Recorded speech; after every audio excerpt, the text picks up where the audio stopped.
อยู่น้ำปลาพี่น้องเอ้ยขึ้นจากนามาอยู่ปลาปะนี่โอ้เก้าหานี่ถือใจปัญญังแหละอันดุดปลาดุดดงแบบนี้นี่ เอาติดตามกับปลาวิธีเดียวนาพี่น้องเอ้ยเบิ่งบรรยากาศการบุกเบิกปลาไม้กับเพื่อนอีกทีหนึ่งกับคูโบต้าเก้าห้าคันนี้เดี๋ยวจะรอชมราคาการบุกเบิกแบบนี้นี่คนจิตไรเป็นแบบใดเป็นไรละเท่าใดเราจะบอกสู่ฟังพี่น้องเดี๋ยวถ้าพักโยกก่อนจังถามเพื่อนอีกแป๊บหนึ่งเสียงยังโหดเลยแหละทอเลดเพื่อนดูใจเพื่อนยังเลยเนาะไอ้สร้างมาลุยในป่าไม้นี่นะ สร้างไงเอามาบุกเบิ่งดูติดตามเบิ่งบรรยากาศเทคนิคการดุดดินของเพื่อนอีกทีหนึ่งก่อนมันจะเป็นลักษณะใดจะแรงได้ใจแล้วก็จะละเอียดดีบ่ปุ่นดิบปุ่นมาติดตามกันต่อโอ้เจ้าของดินอยู่พี่มืดเลยได้นี่เห็นบ่เจ้าของดินเนาะหมวกสีเหลืองเท่าไรเกาะเพิ่นนั่นบุกเบิกกันเป็นไรวะไรหนึ่ง3 ล้านปัดโอมันเท่าไรบัดนี้มันไรปลายก็3 ล้านปลายประมาณ5 ล้านโอ้เอาไปเบิ่งก่อนเทียังคุณกูว่าแลดรถต้นไม้เนาะวันนี้ไปเบิ่งกันพี่น้องเลยว่าเป็นเฮ็ดจังใดเก้าหาคันนี้คือว่าปาดได้หลายเติบเลยได้นี่ได้ประมาณครึ่งไรเลยที่บ่นี่เนี่ยเดี๋ยวเบิ่งบุกเบิกต้นไม้น้อยพี่น้องต้นใหญ่ๆเพิ่นก็จงไว้ประดับประดาจงไว้โซก่อนเฉพาะกกไม้น้อยมาเด้ไรหนึ่ง3 ล้านพี่น้องค่าบุกเบิกค่ารถมาบุกเบิกให้ไรหนึ่ง3 ล้านกีบ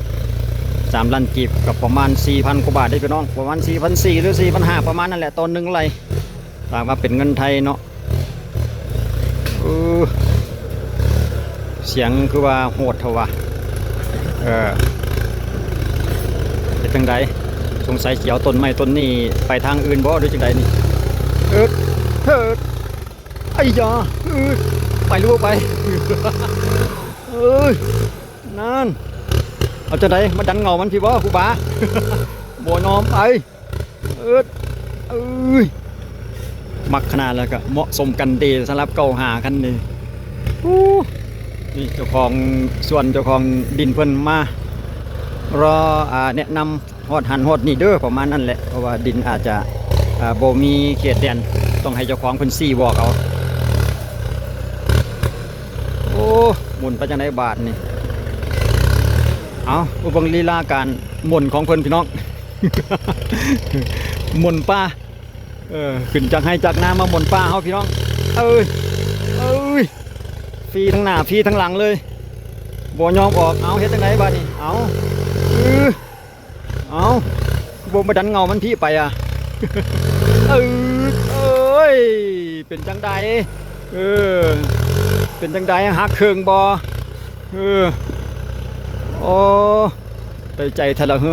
ทาง2-3 บาทต้นไม้ขาดเครื่องขุดวะไปต่อพูดไปทางไหนนอกไปดิเนาะเข้าไปเลยวะร้อยแต่ละอีกเก้าหาคันนี้เอาแต่ว่าเพิ่นก็สิมากี่ดอกรุดปลาแบบนี้เนี่ยนี่ต้นไม้ต้นนี้ขาดจนได้แต่เพิ่นจะเอาไปทางใดเดี๋ยวบ่งอีกแป๊บนึงก่อนพี่น้องจุดนี้ก็อยู่ในพื้นที่ของเขตบ้านโนนสะอาดพี่น้องโนนสะอาดเมืองไซธานีนครหลวงเวียงจันทร์เฮานี่แหละเป็นบุกเบิกว่าจะเตรียมเฮ็ดเป็นส่วนปลูกข้าวโพดปลูกสาลีปลูกหยังก็บ่แน่ใจดูดออกให้มันเป็นแปลนไว้ก่อนว่าซั่นบางเทื่ออาจจะมีแผนการปลูกสร้างเป็นเฮือนเป็นซ่านก็เป็นไปได้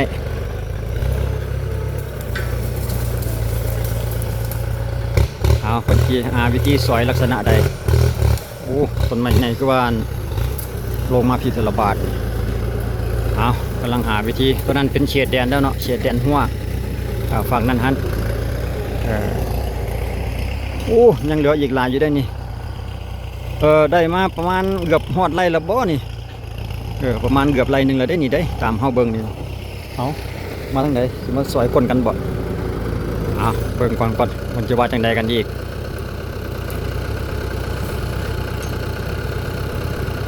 จะได้ลงเสาเมื่อยที่หรือว่าไป อ่าสงสัยไปคุยกับเจ้าของเพิ่น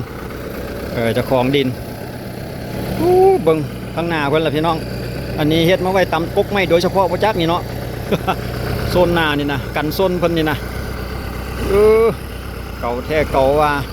ดิใบมีดเพิ่นก็เฮ็ดแบบตีขอบใส่ทั้งด้านข้างนี่เลยยี่ห้อลบเรือนบ่เห็นเลยฟังเสียงนี่ก็โอเคอยู่ดอกเสียงยังนิ่มอยู่เบิ่งช่วงท้ายบาทนี้พี่น้องเอาคือว่ามีฮอดอันลวดหนามเนาะบาทนี้เนาะ ลวดหนามมันติดมา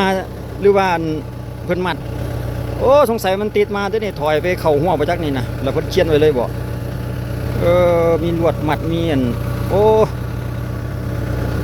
บ่แน่ใจเพิ่นตั้งเจตนามัดมั้ง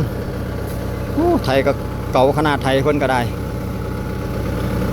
โอ้ทั้งหลังนี่ก็อยากเยิ่มๆได้หน่อยนึงละเป็นธรรมชาติของมันเนาะใช้งานไปนานหลายปี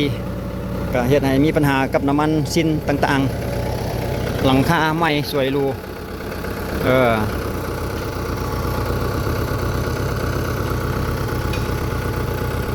ได้ละวะฮันจำละวะดินเจ้าบทเท่านั้นนะไล่ปลายวะฮันเอาแสดงว่าสิเรียกเราตัวสันนะมีอันรักแดนหมายไว้อยู่บ่เอาอันนั้นกกไม้เป็นแดนเลยเท่าจอยนี่ก็มานำเอาไปเฮ็ดฟื้นวะเฮ็ดลักงัวเฮ็ดลักงัวแล้วก็กันงัว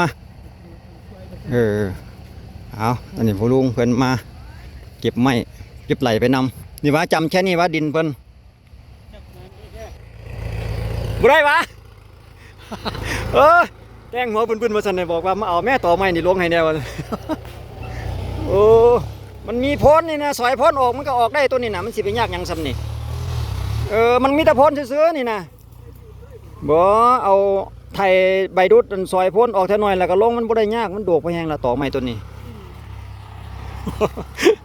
ร้อนเมื่อยที่ฝุ่นแกงหัวไปทางฝุ่นละสิไปเก็บต้นนั้นที่บ้านนี่เอาไปเบิ่งอีกบัดนึงพี่น้องมีโพนแดนน้อยหนึ่งได้หันเนาะจุดนี้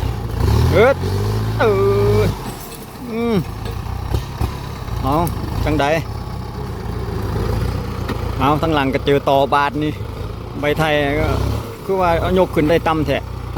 ไทยเพิ่นก็ได้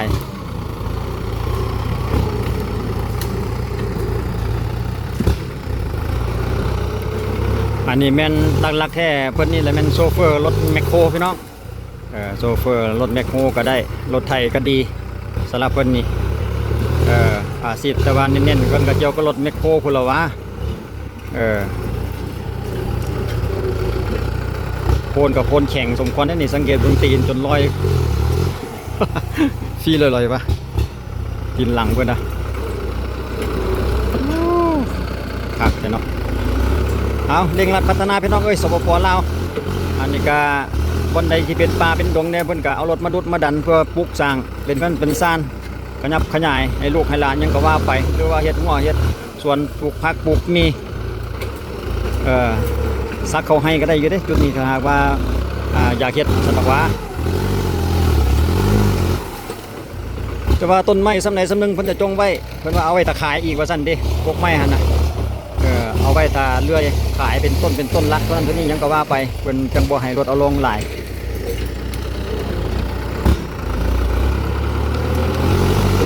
ซอยโพนรู้สึกว่าไทยเพิ่นจะขึ้นได้หน่อยอาจจะแกนกลางคือว่ายังอยู่หน่อยนึงนี่แหละคิดว่าน่าจะปรับได้ดีมั่งแสดงว่าจะเอาขึ้นเนาะ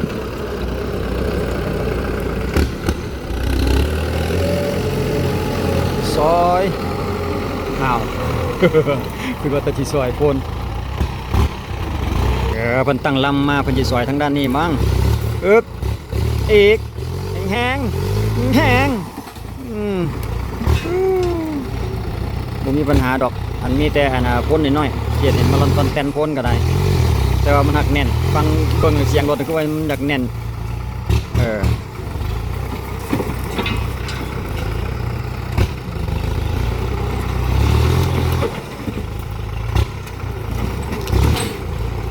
ถ้าว่าเทคนิคอีกตัวหนึ่งเคยเห็นเพิ่นเอาไอ้ใบไทยไปเกาะก่อนเนาะเอาไทยไปเกาะลงเกาะให้มันรวมๆนิดนึงแล้วจังเอาใบมีดดันอีกเทคนิคหนึ่งเอิดเอิดเอิดเอ้ยปาดโถ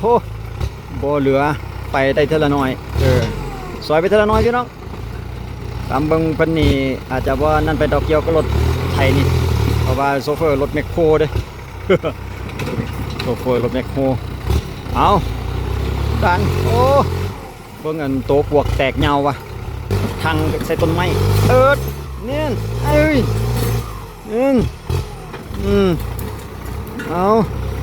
เอาจังไดสู้กันลองเบิ่งตั้งลำไม้บ่หรือจังไดทางไม้บ่เอาผู้ใดสิเก่งระวังอันอุ้มไม้กับอันรถไถนี่ เด็ดตึกฮึบเอ้ยเต็มที่แล้วแหละเอาโยมปุ้ยเครือพุ่นจองอยู่เทิงพุ่นก็มีเครือพุ่นนะเอาเพิ่นเปลี่ยนทางแล้วบาดนี่เปลี่ยนเบื้องมาซอยทางด้านข้างนี่กี่ง่ายกว่าบ่คิดว่าแม่นอีหลีแหละมาวางลงไปดันทั้งหน้ามีอันกันซนอยู่บ่ต้องย่านไปอีกดันอีกเอา ขวางละงานก็ต้นไม้ปนิเงาไม้ตัวนี้แต่ว่ามันก็ขาดไปแล้วฮันละวะกกไม้กกนี่นะโอ้บุญแม่นกกเก่าได้กกไม้อีกได้กกนี่นะเอากลับมาสงสัยว่าจะดันกลับคืนบ่เพราะว่าเพิ่นจะเอาเงาตัวนี้ออกจากกกไม้นี่ก่อนมั้งน่าแมนดีมันขัดกันกับกกไม้ตัวนี้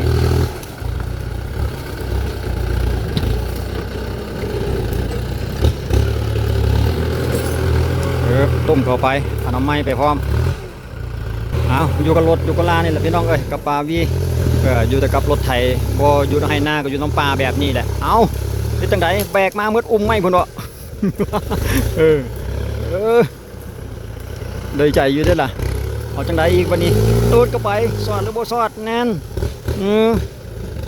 ตำไปตำมาก็บ่เหลืออีหลีออกมาทางด้านนี้เลยบาทนี่เอาเพื่อจองฮอดอันนั่นพุ่น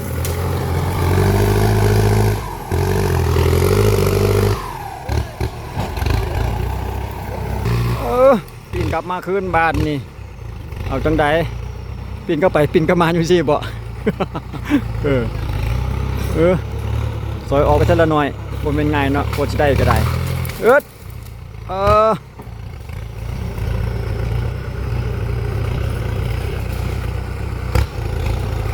ไปจะเอาไปทางใดบาท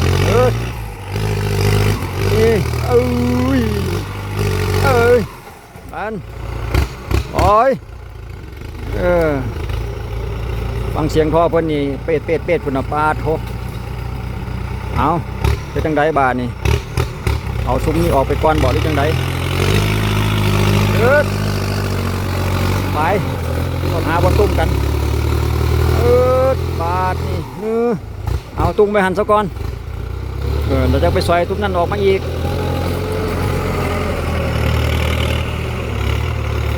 งานบุกเบิกลักษณะนี้ก็ยังมีหลายได้พี่น้องอยู่สปลาวส่วนหลายเป็นโรงเป็นป่าก็ยังหลายกำลังพัฒนา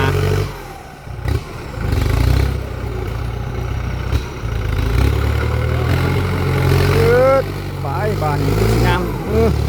มันฆ่าเครือซอกผ้าตัดเครือให้เราดูสงสัยมันมีเครืออยู่ทางพุ่นนะ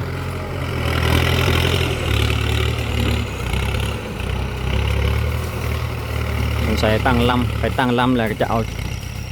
จุดนี้ออกมาตรงนั้นเป็นอุ้มไม้นี่เอาม้วนมาทีละหน่อยเลยหนึ่ง3 ล้านกีบก็ราคาทั่วไปเพราะว่าเพิ่นเคยไปทำมี2-3 คนแล้วแต่ละคนหันเอา3.5 ล้านเอาคนก็4 ล้านอาจารย์เด้มีเจ้านี่เอา3 ล้านคนหูจักกันแด่หนะคนว่าถามอยู่บอลหนึ่งบอลอื่นหัน3.5 ล้านเลยได้ให้คนนี้มาเฮ็ดคนนี้เอา3 ล้านเรียบร้อยเอาไปจุ่มกันไปจะโนนพุ่นเลยบาทโอ้เดี๋ยวเห็นจังปังแล้วปะนี่ก็สิเลี้ยวง่ายอยู่ดอก เอาไปทางใด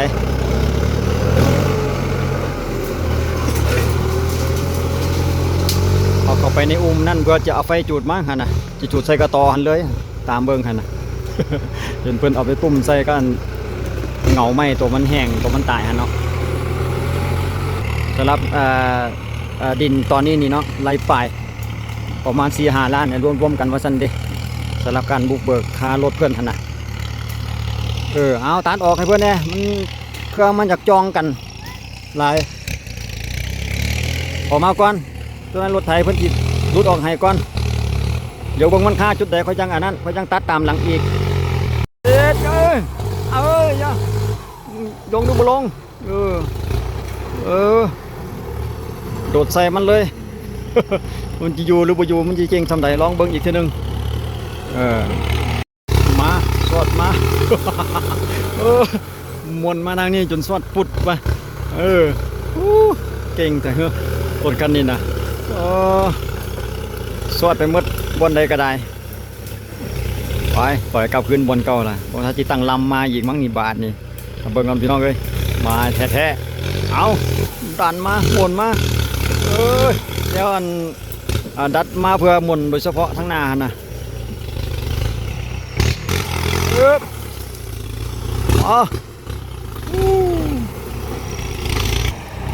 มาออกมานี่จนได้เนาะบ่เห็นว่าสิเก่งปลาไม้ซ้ำนี่จิบเพิ่นว่าเด้ อยู่น้ำปลาพี่น้องมื้อนี้นะอยู่น้ำไม้นาหลายบางเทื่อก็ฮ้อนอยู่น้ำปลาไม้แบบนี้คือว่าเย็นๆอยู่คิดว่าน่าจะสำเร็จเดี๋ยวแต่เก็บงานเล็กๆน้อยๆตุ้มร่วมกันพูนสำเร็จแล้วเดี๋ยวลายดอกขอจบเพียงเท่านี้ก่อนขอบใจทางเจ้าภาพที่ให้ได้ทำเจ้าของดิน อยู่ดีมีแห้งขอบใจที่ให้อนุญาตให้ถ่ายทำคลิปวิดีโอการดุดปลาสำเร็จเสร็จสิ้นเกี่ยมปุกเงินบาทนี่นะ ดูที่เห็นอย่างเห็นส่วนเห็นอย่างก็ว่ากันไปเนาะคลิปวิดีโอนี้เขาก็จบเพียงเท่านี้พี่น้องกับปลาไม้เนี่ยซุ่มเย็นขอบใจทุกท่านในการติดตามและรับชมไว้เจอกันในคลิปต่อไปสำหรับคลิปนี้ขอบใจสบายดี